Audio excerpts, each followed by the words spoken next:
From the All Indiana Podcast Network, this is the News 8 Daily 8. Now, the latest news. Kylie Conway has the latest news. The top headlines. News you can use. Please stand by. Sponsored by LCS Heating and Cooling. Now, here's Wish TV's Kylie Conway. Hi, this is Kylie Conway, and this is the News 8 Daily 8 for Wednesday, November 10th. A brighter day today, highs in the mid-60s, and you better get out and enjoy it today. This pleasant fall afternoon is fleeting. Tomorrow, some big changes begin to happen.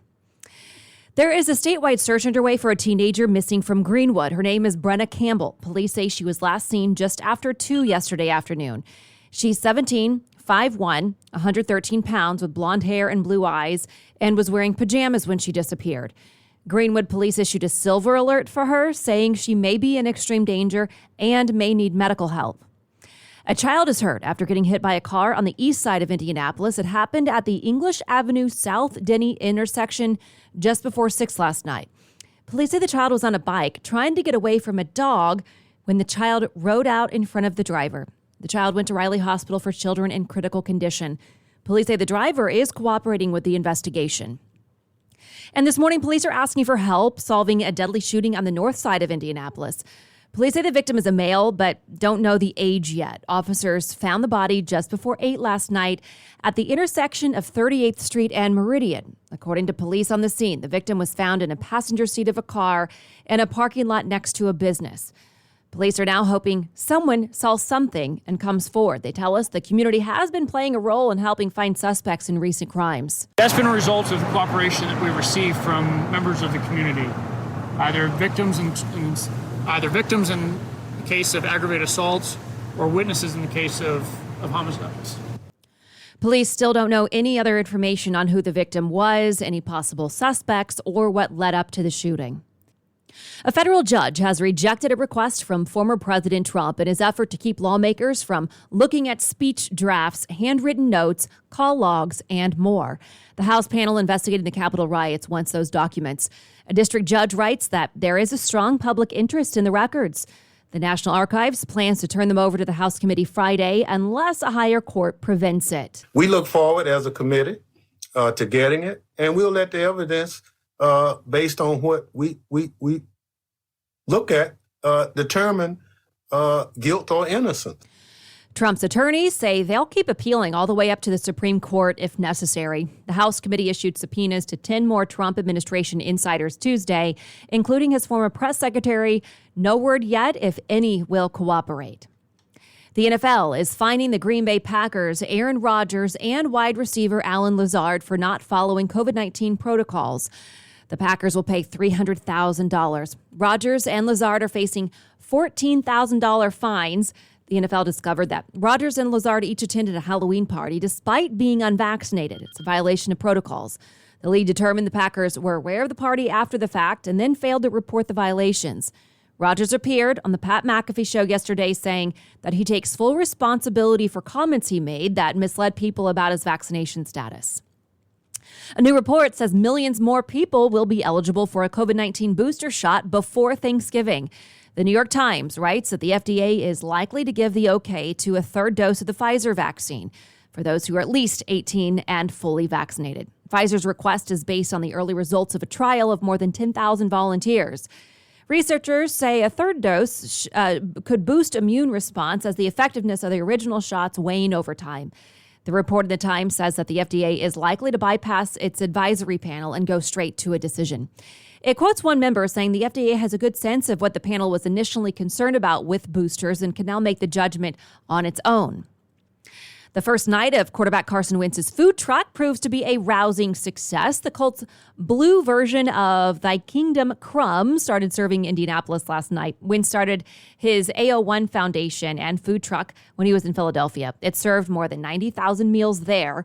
First stop for the new truck, Wheeler Mission downtown. The AO1 Foundation tweeted that volunteers fed 140 people free. Wentz said that he knew as soon as he became a Colt that he wanted to serve the city. He's doing that. Wentz, his wife Madison, and brother Zach all pitched in during the 2-hour dinner.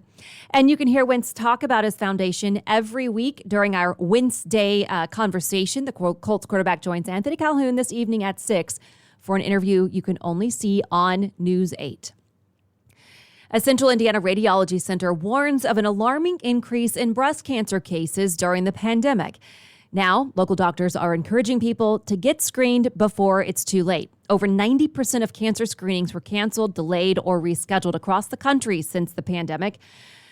That's 22 million screenings, according to the American Cancer Society. Our news aide, Talia Hodges, spoke with Northwest Radiology, a local center who screens for breast cancer, better known as mammograms. Northwest Radiology says though appointments during the summer and fall months increased, mammograms are still down 20% since before the pandemic. They say all women 40 and older should get an annual mammogram. It's a low-dose X-ray image of breast tissue. It detects breast cancer before it can be felt or before symptoms even develop. Mammograms can decrease the death rate of breast cancer by 40%. The center says the rate of breast cancer increases with age and screenings should continue past age 74. A breast cancer survivor also spoke to Aaliyah. She's from Carmel, who says she skipped her annual mammogram at age 40 and was diagnosed with stage 2 invasive breast cancer 2 years later. She found a lump the size of a golf ball in her breast. I skipped it. I was like, I don't need to do it. Don't skip it. Don't skip it. And feel your boobs. I never felt mine, ever. If one compares women who undergo screening mammograms versus women who don't undergo screening mammograms, the mortality rate or the death rate from breast cancer is reduced 30 to 50%. According to the American Cancer Society, there's been more than 284,000 new cases of breast cancer this year and over 44,000 deaths in women only. In 2019, there were more than 268,000 breast cancer cases and more than 41,000 deaths in women. It is important to note that men also can get breast cancer, and though living in a pandemic, doctors want to stress to people that it is safe to undergo routine health exams. And a push from health professionals who are also parents. They're encouraging parents to get younger children vaccinated. A pediatrician and a nurse from Community Health are sharing their feelings. Like this is the next step in keeping them healthy and allowing them to continue to do the things that they love to do. I've been waiting, counting down the days that I can get my last child, my 5-year-old, vaccinated so that, we can all breathe a little easier and things will feel a little bit more normal. Erica Peterson says her daughter is excited to go to school without wearing a mask. New numbers from the state show just how many younger children are getting shots. The state health department says more than 8,000 children between 5 and 11 have gotten a first dose. The second phase of the Kyle Rittenhouse trial barrels forward today, the first full day for the defense. The prosecution called a total of 22 witnesses over 6 days before resting yesterday. On that first day, the defense called 4 witnesses, including 2 armed people who went to Kenosha the night of the shootings. The defense also called Joanne Fiedler to the stand. She says she was out that night as a part of a Patriot group patrolling the streets. She testified she saw Rittenhouse after he'd shot someone. Do you recall him saying anything? Yes, he had come in and he looked at me, he said right out that he had shot someone, and he kind of sat down in the chair and he was looking for his brother. He was asking for his brother Dominic, and he sat down. I remember him pulling his hair back, and he's pulling it back really hard, and just his comment was, my God, my life might be over. Rittenhouse is charged with shooting 3, killing 2 during the racial justice protest there in Kenosha, Wisconsin last year. Today, President Biden travels to Maryland to tout the new infrastructure deal. He's set to visit the Port of Baltimore because the deal calls for upgrades to the nation's ports. The infrastructure bill also includes money for roads, bridges, power grids, and broadband internet. The White House says the president will also campaign for his larger Build Back Better plan. And there's a new top 4 in the college football playoff rankings. Purdue really shook things up with his upset win over Michigan State. Georgia still tops the rankings with Alabama, Oregon, and Ohio State filling out the top 4. The Buckeyes are up because the Spartans are down, falling from number 3 to 7 after the 40-29 loss to Purdue. The Boilermakers make their playoff ranking debut coming in at number 19. Notre Dame fans waking up a little frustrated. The team dropped a spot to number 9 despite beating Navy 34-6. Wish TV is the official local broadcast partner of the 2022 College Football Playoff Indianapolis Host Committee. Don't forget it. And perfect season so far for Central Indiana's biggest college basketball teams. All tipped off last night. Purdue first. The Boilers start the season ranked 7th in the country and dominated Bellarmine at Mackey Arena last night. Final was 96-67, was never really close. Butler hosted IUPUI at Hinkle Fieldhouse in a cross-city matchup. The Bulldogs held off a second-half comeback from the Jaguars to win 56-47. IU starts the Mike Woodson era with a home win against Eastern Michigan. The Hoosiers were up big early, then it got close before closing it out 68-62. Ball State also played last night, losing on the road to Georgia Southern 71-82. You can watch one of Indiana's most storied sports rivalries on TV this weekend. The 127th battle for the Monon Bell football. We're talking about Wabash versus DePaul. You can watch every single play of the Monon Bell Classic this Saturday at 1 o'clock in the afternoon on our sister station, Mindy TV 23. And clear signs that people are getting more comfortable with travel. AAA's Thanksgiving predictions are in, and they're very close to a non-pandemic year. The estimate is more than 53 million people overall. That's 6 million more than last year and not far off the pace from 2019 before the virus changed everything. Unless gas prices drop quickly, driving will be more expensive than last year.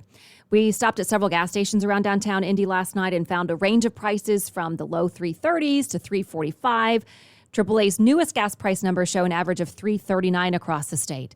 2 cents higher in Indianapolis, $3.41, $3.45 in Bloomington, $3.42 in Columbus, $3.40 in Fort Wayne. The association says, as usual, the earlier you leave, the better. Best to get going before noon, Wednesday the 24th, or Thanksgiving Day. Wednesday afternoon and evening look to be the most crowded on the roads, with the 1:30 to 6 o'clock window that day the most congested. Kroger is hosting a virtual hiring event today for veterans and current members of the military. The event takes place from 2 to 5. It's open to veterans, active duty members of the military, and their families. Full and part-time opportunities are being offered. Positions include clerks, department managers, along with options in the e-commerce team and Kroger pharmacies.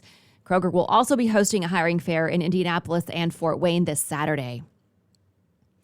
2 local holiday attractions are getting national recognition. The Carmel Christkindl Market is nominated for Best Holiday Market, and Christmas at the Zoo is up for Best Zoo Lights in the USA Today Reader's Choice Competition. The poll runs through December 6th. This has been your News 8 Daily 8 for Wish TV. I'm Kylie Conway, online at wishtv.com, and follow us on Facebook when you search Wish TV. The News 8 Daily 8 is sponsored by LCS Heating and Cooling. Be sure to like and subscribe to this podcast, The News 8 Daily 8 with Kylie Conway. And be sure to discover even more great podcasts now at allindianapodcastnetwork.com.